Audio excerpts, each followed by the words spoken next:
વાલિયા તાલુકાના સામૂહિક આરોગ્ય કેન્દ્રની દયનીય હાલત અને પ્રાથમિક સુવિધાના અભાવને લઈ યુથ પાવર વાલિયા દ્વારા આંદોલનની ચીમકી ઉચ્ચારવામાં આવી છે.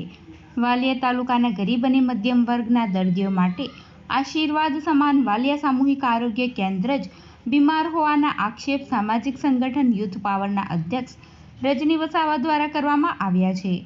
સ્વચ્છતાનો અભાવ, જર્જરિત ઇમારત અને ગંદકીનું સામ્રાજ્ય જોવા મળી રહ્યું હોવાના પણ આક્ષેપ કરાયા હતા.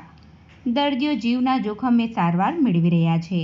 ચોમાસામાં રોગચાળાની ભીતિ વચ્ચે રોગચાળો હોસ્પિટલમાંથી જ શરૂ થાય તેવા પણ આક્ષેપ કરાયા હતા.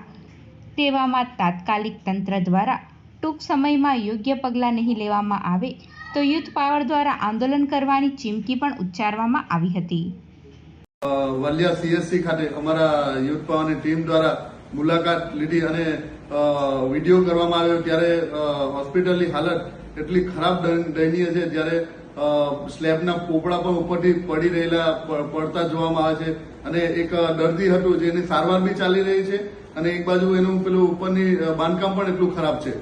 જ્યારે હું ત્યારે વાલિયા CSC એટલે ટાઉનનું મોટું હોસ્પિટલ કહેવાય, ત્યારે આ ટ્રાઇબલ વિસ્તાર હોવાથી, આદિવાસી વિસ્તાર હોવાથી નજીકમાં ગામડોમાંથી જે ગરીબ લોકો જે સારવાર માટે આવતા હોય છે ત્યારે દર્દી કરતા હોસ્પિટલને સારવારની વધારે જરૂર છે એવું દેખાઈ આવ્યું છે.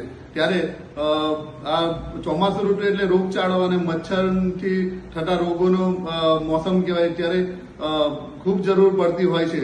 ત્યારે હું તંત્રને એટલું કહેવા માંગીશ કે આ હોસ્પિટલનું તાત્કાલિક સારવાર અને સારી સુવિધા ઉપલબ્ધ થાય એ કરવામાં આવે, નહીં તો અમે વાલિયાના યુથ પાવરના યુવાનો દ્વારા ઉગ્રમાં ઉગ્ર આંદોલન કરવામાં આવશે.